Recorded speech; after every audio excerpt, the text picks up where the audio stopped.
On November 1st, Buttigieg said, "I'm here to launch the era that must come next.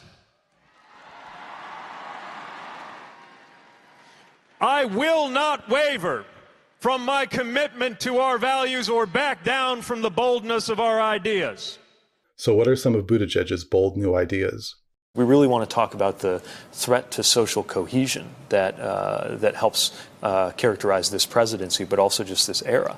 And one thing we could do that would help change that would be to make it, if not legally obligatory, then certainly a social norm that anybody after they're 18 spends a year in national service. Buttigieg seeks a new call to service, where the 75,000 national service opportunities currently available will be increased to 1 million by 2026. This plan parallels one proposed by John Kerry during his presidential run. In a 2004 Harvard Crimson article titled "Future Imperfect," Buttigieg writes, "It is up to John Kerry, still a blank slate to most Americans, to persuade the country that he has as much boldness in his future as he had in his past." Buttigieg goes on to say that Kerry's plans offer a future in which we would get to live in a nation where youth are bound together by a national service program which does needed work, instills values, and makes college more affordable at the same time. Kerry specifically planned to engage more than 1 million Americans a year in national service. What about Buttigieg's Medicare for All Who Want It plan, a public option that Americans could opt into? It's strikingly similar to a proposal made by John Edwards during his 2008 presidential campaign.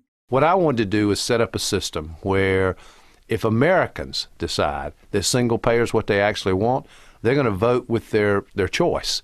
In other words, if they'll all sign up for the government plan. Correct. I mean, it may be that a significant number sign up to begin with, and that becomes the most popular, most efficient plan, and people gravitate in that direction, in which case it could move to single payer. So for better or worse, you would have the government actually competing with private insurers for individuals to sign up. Correct. That's exactly right.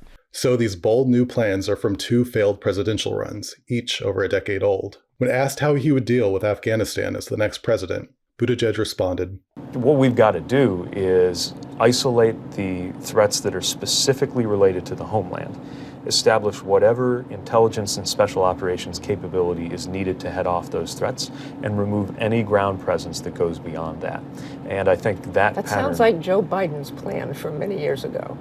Well, many years ago would have been the time to make good on the idea of leaving. In September, Buttigieg wrote, "With bold and unifying policies such as Medicare for all who want it, let's bring down costs and guarantee coverage for everyone." But a public option like Medicare for all who want it won't accomplish either of these goals. A July article in Current Affairs states, "Not only will a public option fail to cover everyone, it will do nothing to restrain the growth of healthcare costs." Single-payer systems control costs by giving the health service a monopoly on access to patients, preventing providers from exploiting desperate patients for profit. If instead there are a large number of insurance companies, providers can play those insurance companies off each other.